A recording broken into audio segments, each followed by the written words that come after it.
Le restaurant baignait dans une lumière chaude et maîtrisée, celle que l'on choisit pour flatter les visages et masquer les vérités.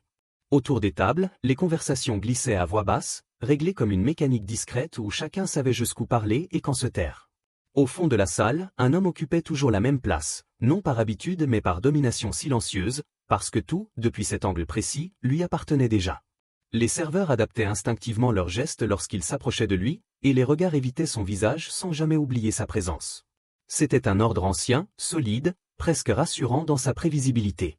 Puis la porte s'ouvrit, laissant entrer un souffle d'air froid venu de l'extérieur, et avec lui quelque chose d'incongru, d'inattendu, une faille.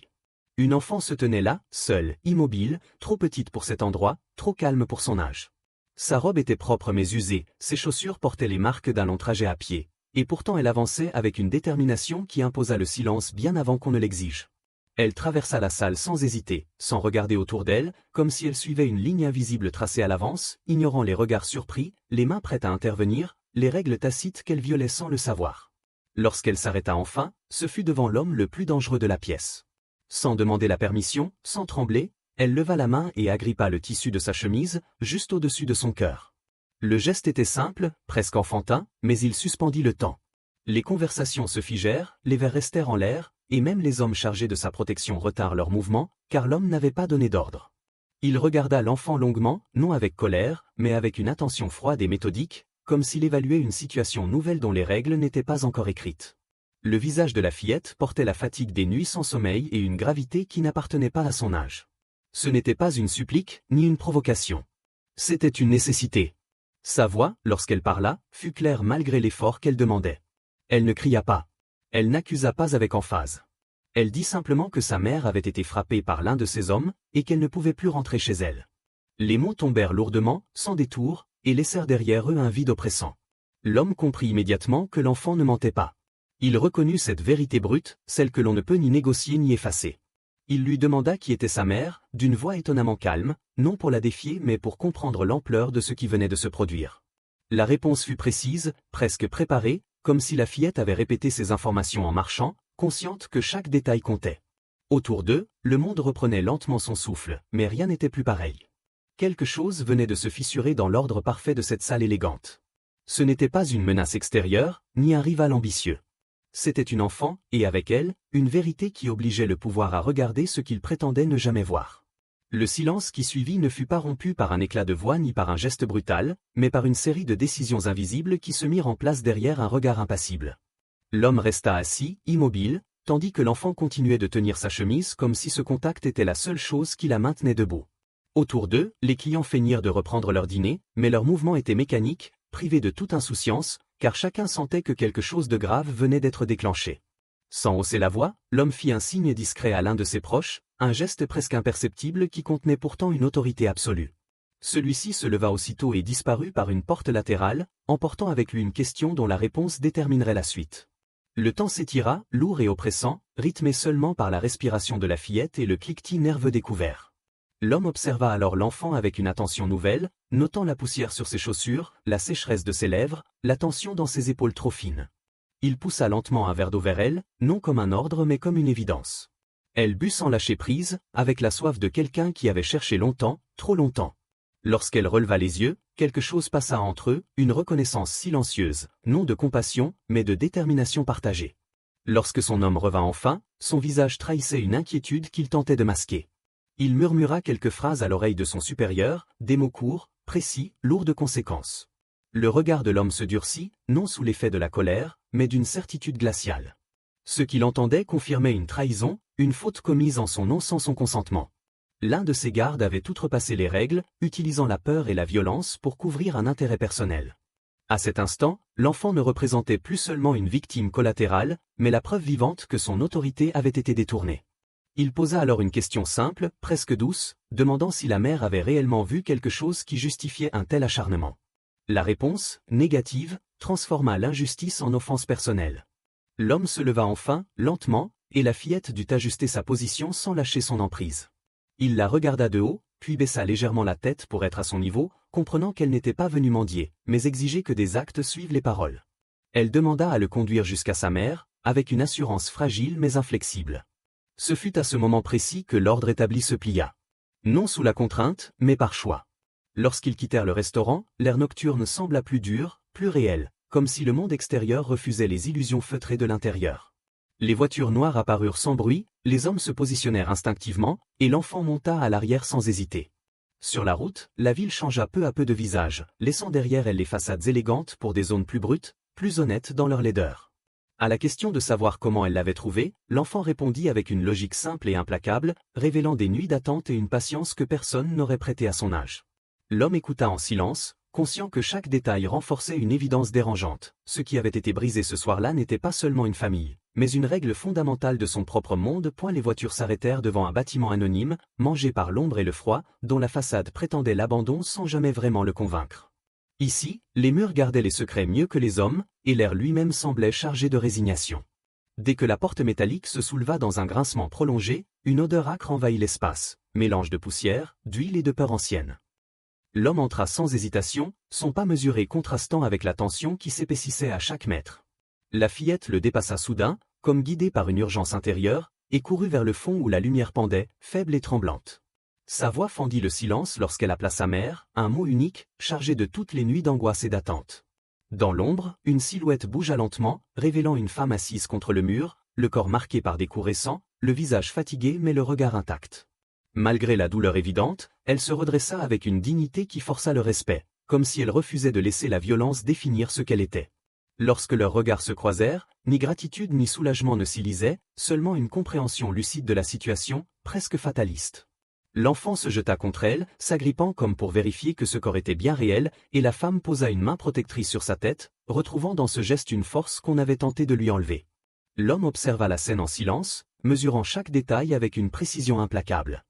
Les marques sur les poignets, les ecchymoses encore fraîches, mais aussi les mains de cette femme, marquées par un travail minutieux, patient, qui racontait une autre vie, un autre rapport au monde. Elle parla sans trembler, expliquant ce qui s'était réellement passé, corrigeant les mensonges qu'on avait inventés à son sujet. Elle n'avait rien vu d'illégal au sens où il l'entendait, seulement un abus, un vol commis par celui qui avait cru pouvoir se cacher derrière un nom qui n'était pas le sien. En l'écoutant, l'homme comprit que la faute était plus profonde qu'un simple excès de violence. C'était une corruption de l'autorité elle-même, un glissement dangereux qui menaçait l'équilibre qu'il imposait depuis des années. Lorsqu'elle affirma que sa fille n'aurait jamais dû avoir à le chercher pour obtenir justice, il ne la contredit pas. Il accepta cette vérité comme on accepte une dette. Sans élever la voix, il donna des ordres clairs, définitifs, qui ne laissaient aucune place à l'interprétation. Les responsables seraient amenés ici, et tout serait mis à nu. Il ôta ensuite sa veste et la tendit à la femme, non comme un geste de compassion, mais comme une réponse immédiate à un besoin évident. Elle hésita brièvement avant de l'accepter, consciente du symbole autant que de la chaleur qu'elle lui apportait.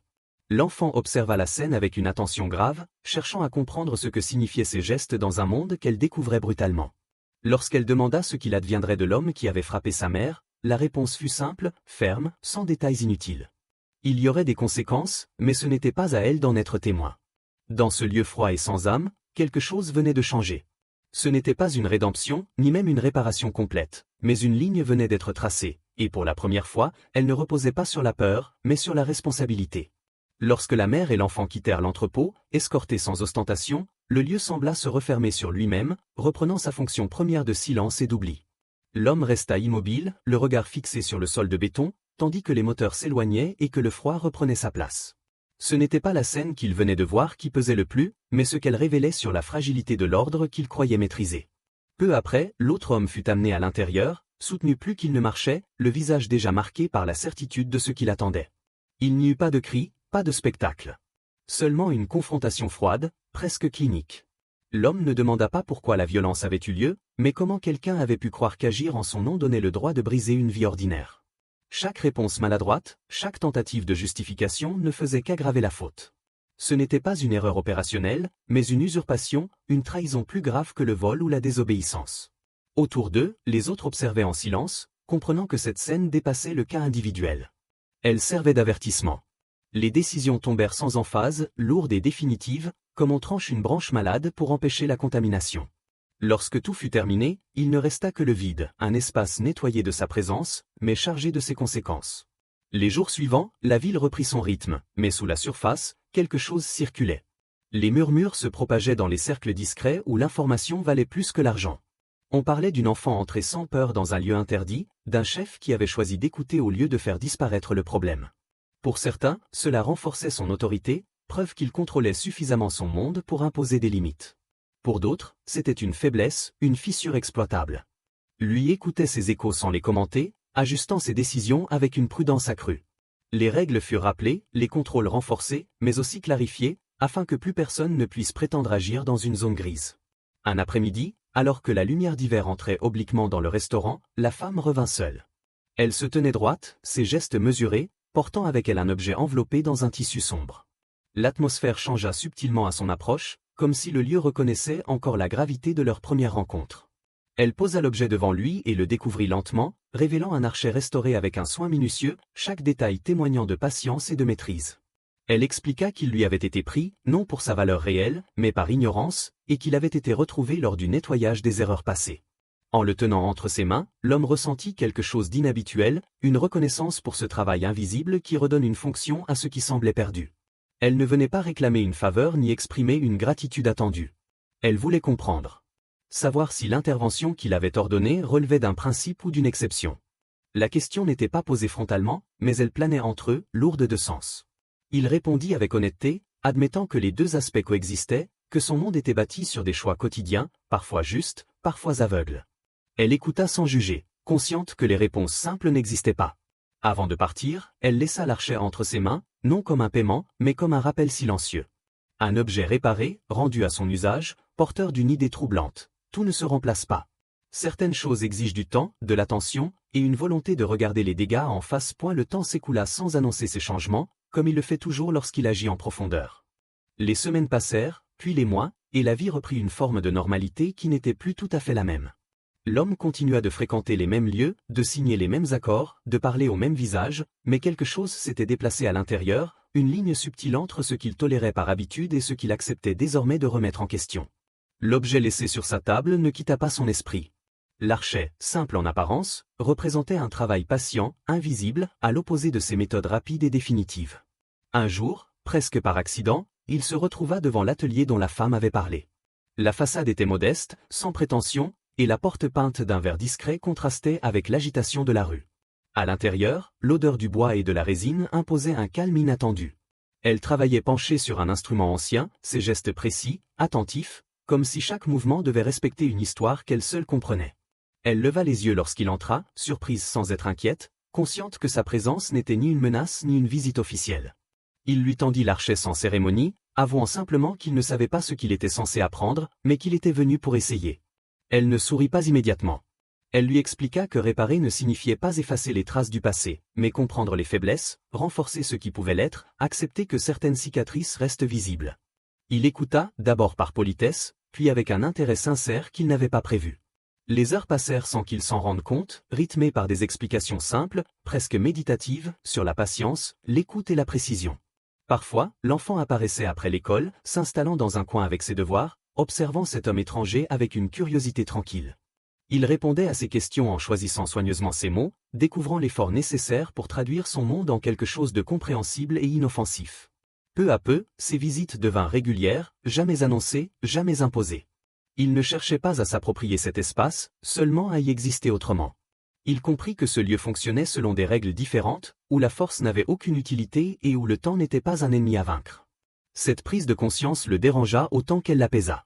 En quittant l'atelier, il emportait avec lui une sensation étrange, celle d'avoir été inutile, puis nécessaire, sans jamais commander quoi que ce soit. Il réalisa que la réparation demandait un abandon partiel du contrôle, une humilité qui lui avait toujours semblé dangereuse. Pourtant, chaque retour renforçait cette impression nouvelle, il existait peut-être une autre manière d'exercer une forme d'autorité, non par la peur, mais par la constance et la responsabilité. L'archet, désormais suspendu dans sa voiture, devenait un rappel silencieux, oscillant au rythme de ses trajets, entre ce qu'il avait été et ce qu'il commençait, lentement, à envisager. L'hiver arriva plus tôt que prévu, déposant sur la ville une lumière pâle et un froid qui rendait chaque geste plus lent, plus réfléchi. Les affaires continuaient, comme elles l'avaient toujours fait, mais l'homme ne les abordait plus avec la même certitude. Les décisions restaient fermes, parfois dures, mais elles portaient désormais le poids d'une question nouvelle. Ce qui était nécessaire l'était-il vraiment, ou simplement commode? Cette hésitation discrète ne le rendait pas plus faible aux yeux des autres, seulement plus imprévisible. Certains y voyaient une maturité dangereuse, d'autres une évolution inévitable. Lui ne cherchait plus à définir ce changement. Il se contentait de l'assumer. Les visites à l'atelier se poursuivaient, espacées, jamais ritualisées, comme pour préserver leur sincérité. Il y retrouvait le même calme, la même exigence silencieuse, et parfois l'enfant, plus grande déjà, plus assurée, qui lui parlait de choses simples, d'école, de musique, de questions auxquelles il ne répondait pas toujours bien, mais toujours honnêtement. Un soir, alors que la rue était presque déserte et que le froid faisait danser la buée devant leur visage, la femme ferma la porte de l'atelier et le trouva appuyé contre sa voiture. Il n'était pas venu pour apprendre, ni pour observer. Il était venu parce qu'il ne savait plus exactement pourquoi il continuait à venir, et que cette ignorance même méritait d'être regardée en face. Il lui dit, sans détour, que certaines choses ne pouvaient pas être remplacées, qu'il l'avait compris trop tard pour beaucoup d'hommes, mais peut-être assez tôt pour lui-même. Elle l'écouta sans l'interrompre, consciente que ces mots n'étaient ni une confession ni une promesse, mais une reconnaissance. Elle lui répondit que le changement n'était jamais une décision unique, mais une succession de choix minuscules, souvent invisibles, et que chacun d'eux comptait. Ils restèrent un moment en silence, laissant la ville respirer autour d'eux, sans tension, sans attente. L'archet suspendu au rétroviseur oscillait doucement, rappel discret d'un chemin entamé sans certitude de destination. L'homme comprit alors que tout ne serait jamais réparé, que certaines fautes resteraient irréversibles, mais que cela n'annulait pas la valeur des gestes justes accomplis ensuite. Il n'était pas devenu quelqu'un d'autre. Il était resté ce qu'il était, avec une conscience plus nette de ses limites et de ses responsabilités. Et peut-être que cela suffisait. Le lendemain, la vie reprendrait son cours, imparfaite, exigeante, sans promesse de rédemption complète. Mais dans cet équilibre fragile entre pouvoir et retenue, une chose avait changé durablement. La certitude que même dans les mondes les plus durs, une parole entendue au bon moment pouvait infléchir une trajectoire. Si cette histoire vous a touché, prenez un instant pour aimer la vidéo, vous abonner à la chaîne et la partager autour de vous.